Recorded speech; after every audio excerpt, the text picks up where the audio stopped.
प्रणाम। प्रणाम का परिणाम आशीर्वाद ही होता है। चाहे परिस्थिति कुछ भी हो, अगर कोई आपके सामने आकर झुकता है तो आपका हाथ आपकी आज्ञा की प्रतीक्षा किए बिना ही उनके सर पर चला जाता है। वो आपका शत्रु ही क्यों ना हो, आप उनको आशीर्वाद देने के लिए विवश हो जाते हैं, क्योंकि प्रणाम का परिणाम आशीर्वाद ही होता है। और जब आशीर्वाद देना ही है तो पूरे मन से क्यों नहीं। आज का यह वीडियो आशीर्वाद के नाम। परंतु आशीर्वाद लेना और आशीर्वाद देना कोई साधारण बात नहीं है। यह आपके पुण्य कर्म और सकारात्मक ऊर्जा पर निर्भर करता है। आपके द्वारा दिया हुआ आशीर्वाद वहां तक पहुंच रहा है कि नहीं। साथ ही साथ आशीर्वाद लेने वाले के कर्म में भी वो बात होनी चाहिए जिससे वो आपके आशीर्वाद को ग्रहण कर सके। अगर दोनों का तेज समान हुआ तो इच्छा मृत्यु जैसा आशीर्वाद भी फलित हो सकता है। जैसे हस्तिनापुर नरेश महाराज शांतनु ने अपने पुत्र भीष्म को दिया था और वो फलित भी हुआ, क्योंकि पितामह ने अपनी पितृभक्ति में अपना सब कुछ न्यौछावर कर दिया था। इच्छा मृत्यु जैसा आशीर्वाद जयद्रथ जैसा लोभी व्यक्ति भी चाहता था, परंतु उनके पिता ये जानते थे ना तो मैं महाराज शांतनु हूं और ना ही जयद्रथ देवव्रत है। इसके पहले की कथा में हमने जयद्रथ का कर्म तो देखा ही था। वीर अभिमन्यु के वीर गति प्राप्त होने में सबसे बड़ा हाथ जयद्रथ का ही होता है। उस कथा का लिंक भी मैंने नीचे डिस्क्रिप्शन बॉक्स में डाल रखा है, देखिएगा जरूर। तपोवन में भी अपने पुत्र मोह का त्याग ना कर पाए हुए जयद्रथ के पिता जयद्रथ को इच्छा मृत्यु का आशीर्वाद तो नहीं दे सकते थे, परंतु इच्छा मृत्यु जैसा ही कवच उनको आशीर्वाद के रूप में दिया था। परंतु उनका यह आशीर्वाद सफल नहीं हो पाया, क्योंकि अभिमन्यु के वीर गति प्राप्त होने के उपरांत अर्जुन प्रतिज्ञा करते हैं कि जयद्रथ कल का सूर्यास्त्र नहीं देख पाएगा, और अगर ऐसा हुआ तो मैं अग्नि समाधि ले लूंगा।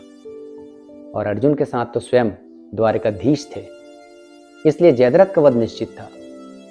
महाभारत युद्ध आरंभ होने से पहले स्वयं धर्मराज युधिष्ठिर आशीर्वाद लेने के लिए पितामह भीष्म, गुरु द्रोणाचार्य और कुल गुरु कृपाचार्य के पास पहुंचते हैं। सभी महानुभाव उन्हें विजयी भाव का आशीर्वाद देते हैं, जबकि इस आशीर्वाद की मांग स्वयं दुर्योधन उनसे कर चुके होते हैं, पर कोई भी उन्हें विजय श्री का आशीर्वाद नहीं देते। परंतु सब अपनी अपनी मर्यादाओं में बंधे होने के कारण दुर्योधन के पक्ष से युद्ध करने पर विवश होते हैं। परंतु आशीर्वाद की गरिमा बनाए रखना भी बहुत बड़ी बात होती है। स्वयं माता गांधारी अपने पुत्रों को विजय श्री का आशीर्वाद नहीं देती, क्योंकि वो जानती हैं कि धर्म किस ओर है। इसलिए अपने सभी पुत्रों को केवल आयुष्मान भाव का आशीर्वाद देती हैं, क्योंकि ये माताओं का सबसे पसंदीदा आशीर्वाद होता है। परंतु इस आशीर्वाद का इस धर्म युद्ध में कोई औचित्य नहीं। उनके 100 पुत्र काल के गाल में समा जाते हैं, और काल से तो केवल हमें महाकाल ही बचा सकते हैं। यह स्पष्ट होता है मार्कंडेय जी की कथा से। काशी में एक दाम्पत्य जीवन यापन करने वाले ब्राह्मण के घर संतान की कमी थी। ब्राह्मण महादेव की तपस्या से उनको प्रसन्न करके पुत्र की प्राप्ति चाहते थे। यहां से हमें महादेव जी की लीला का दर्शन होता है। महादेव जी कहते हैं पुत्र 2 प्रकार के होते हैं, एक सुपुत्र, दूसरा कुपुत्र।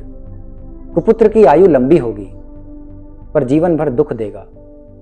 सुपुत्र की आयु अल्प होगी पर जब तक साथ रहेगा सुख ही देगा। बताओ क्या चाहते हो।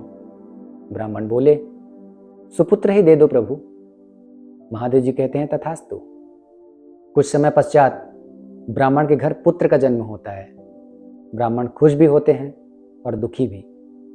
इस धर्म संकट की स्थिति में वो आशीर्वाद का सहारा लेते हैं और अपने पुत्र को ऐसे संस्कार देते हैं जिससे वो बालक राह चलते हुए लोगों के चरण स्पर्श करके आशीर्वाद लेता था, क्योंकि उनके माता पिता का मानना था पता नहीं कब किनका आशीर्वाद लग जाए। समय बीतता गया, मृत्यु का समय भी निकट आता चला गया। ऐसे में सप्तऋषियों का आगमन वहां पर होता है। बालक उनके भी चरण स्पर्श करते हैं। ऋषियों के मुख से चिरंजीवी भाव का आशीर्वाद निकल जाता है, और ऋषियों की वाणी कभी मिथ्या नहीं होती। बच्चे के माता पिता खुश होते हैं और सप्तऋषियों को बतलाते हैं भगवान इस बालक के पास इसके जीवन के कुछ ही दिन शेष बचे हुए थे। आपने इसे चिरंजीवी होने का आशीर्वाद देकर हमारे प्राणों की रक्षा की है। सप्तऋषि तो त्रिकालदर्शी होते हैं। वे महादेव की लीला का स्मरण करते हुए बालक को महादेव की विशेष कृपा प्राप्त होने का आशीर्वाद प्रदान करते हैं।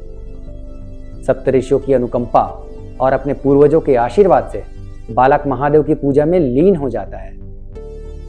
और जैसे ही बालक के जीवन के 12 वर्ष पूर्ण होते हैं, विधि का विधान सामने आकर खड़ा हो जाता है। जैसे ही यमराज का हाथ उस बालक की ओर बढ़ता है, बालक शिवलिंग से लिपटकर अपने द्वारा रचित मंत्र का जाप करने लगता है।